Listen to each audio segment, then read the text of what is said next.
The last time there was a meeting this highly anticipated between the leaders of the United States and Russia, President Trump set off an earthquake with what he said as he stood shoulder to shoulder with the Russian president after they had emerged from hours behind closed doors in Helsinki.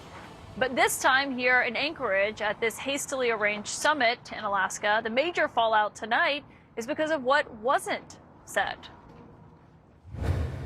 I will say that I believe we had a very productive meeting. There were many, many points that we agreed on, most of them, I would say, a couple of big ones that we haven't quite gotten there, but we've made some headway. So there's no deal until there's a deal. I will call up NATO in a little while. I will call up the various people that I think are appropriate, and I'll, of course, call up President Zelensky and tell him about today's meeting. It's ultimately up to them. They're going to have to agree with what Marco and Steve and some of the great people from the Trump administration who've come here, Scott and John Ratcliffe, thank you very much. But we have some of our really great leaders. They've been doing a phenomenal job.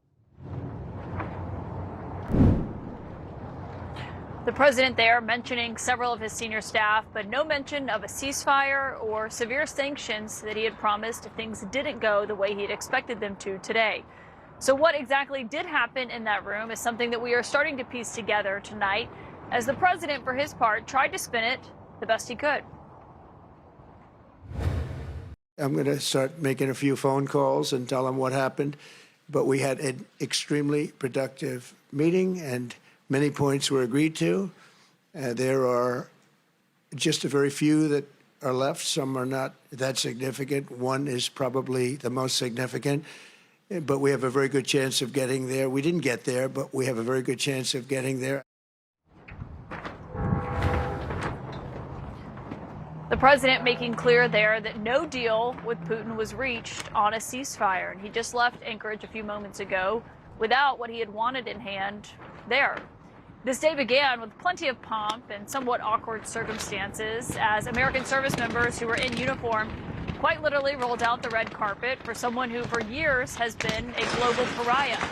President Trump was greeting President Putin with a hearty handshake and a ride to the meeting in the Beast. Just the two of them, as you can see here.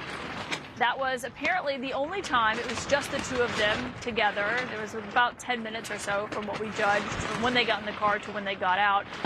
And then that came after the United States changed things up at the last minute to the schedule. What was expected to be a one-on-one that included two advisors each in the room, with Secretary of State Marco Rubio and the Special Envoy Steve Witkoff in there with the U.S. President. The two leaders were here on the ground for about a total of 6 hours, and the Russian leader seemed quite happy to keep kicking the can down the road when it comes to getting a peace deal in Ukraine. As he mentioned, his long-serving grievances that he has had when it comes to his war in Ukraine. And at the end, he said he had an idea for the next meeting that he could have with President Trump. So, again, Mr. President, I'd like to thank you very much. And we'll speak to you very soon and probably see you again very soon. Thank you very much, Vladimir. Next time in Moscow. Oh, that's an interesting one. I don't know. I'll get a little heat on that one, but I could see it possibly happening.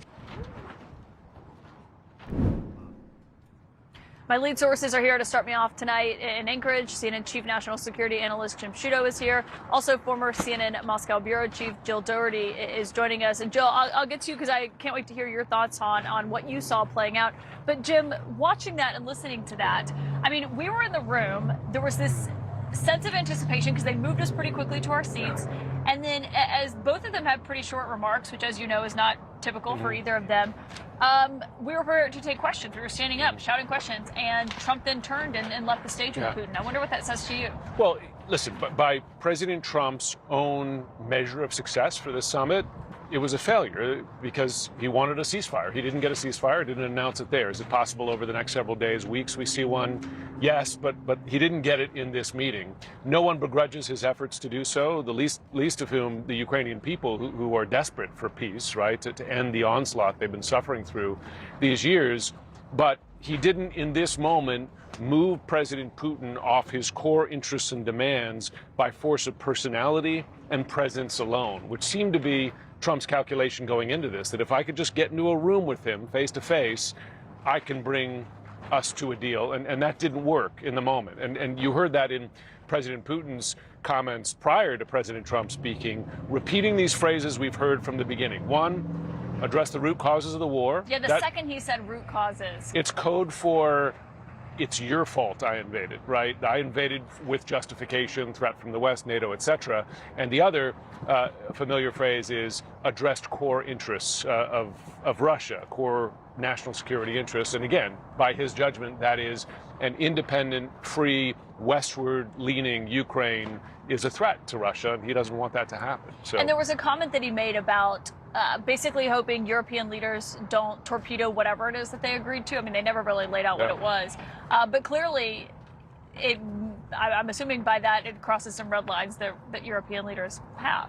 Exactly. Now, I will say that the fear I heard from European officials prior to this meeting was that Trump might make a deal over Ukraine's head and over Europe's head, right? Might agree to something that they weren't comfortable with, and that didn't happen. And Trump did say, I'm going to check in with my allies at NATO and with the Ukrainian president. And he did say as well that no land swaps are going to happen without Ukraine, in effect, approving that decision. So the worst fears of many on that side of the Atlantic did not come out, but the president's hopes certainly were not realized either. Jill Doherty, you're our former Moscow bureau chief. How do you think Putin's leaving this meeting feeling? What are the Russians talking about on their flight back right now, do you think? Well, I mean, he leaves a happy man. Things look good. The pomp and circumstance that you referred to, the Russians love it. I think they're perceiving this as a win for Mr. Putin. There were a couple of hints, though, I think, when you get into the substance as opposed to the cosmetics. He did talk about root causes, and no question, and that is a red flag. But there were a couple of kind of cryptic comments about working on security issues. Not quite sure exactly what he meant. And if I heard him correctly, he talked about not throwing a wrench into anything. So there may be something in that, you know, if you put that together with the Europeans are supposed to, as kind of the coalition of the willing, provide some type of forces that would be kind of peacekeepers or at least minders. And I don't know, we'll have to hear the details. But overall, I think Putin came here and got exactly what he wanted, which is kicking the can down the road, no real definition, and really not changing that root cause that he constantly talks about.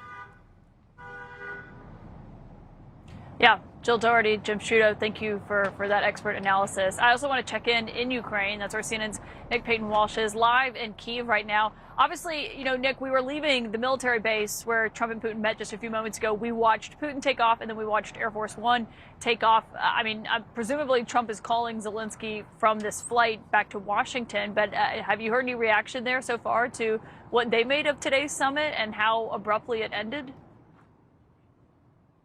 No, I mean, obviously it's incredibly late here, but at the same time, utter silence. You may imagine that call could potentially happen later. Look, I think it's important to remember some of the things Trump said seem to suggest that there was an element of a deal or some kind of idea that he had to put to Zelensky, because he said it's going to be up to Zelensky how he feels about that, and something he also needed to explain to the Europeans. But you could just tell from his posture, his gestures, he didn't think he was going to see much success there. So it feels to me potentially like Putin may have suggested some sort of proposal, some kind of peace idea that Trump immediately knew wasn't going to get off the ground at all. We'll probably hear more details about that tomorrow. That may also explain Putin's sort of slightly threatening comments and making sure that Europe didn't get in the way of progress on this particular front. But look, there's one big victory for Putin here, outside of the clear rehabilitation on the world stage, that made many Ukrainians grimace as they saw him being given a red carpet welcome, sitting side by side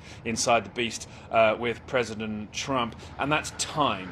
Now, I can't stress how significant it is if Putin is able to find himself another month or two to stave off secondary sanctions that clearly had an impact on Moscow's thinking after the Indians and the Chinese rang Putin ahead of those sanctions potentially coming into play, and then he agreed to this bilateral meeting. Time is important day by day, and that's the pace at which villages are changing hands. Places, you've never heard of, but slowly the more of them that fall to Russia, the more potential there is for a strategic change along the front line. And so the Donetsk region, which many felt was something Steve Witkoff, US Special Envoy, was told by the Kremlin that they wanted to see Ukraine voluntarily withdraw from for a ceasefire. Well, week by week, that's increasingly in Russian hands.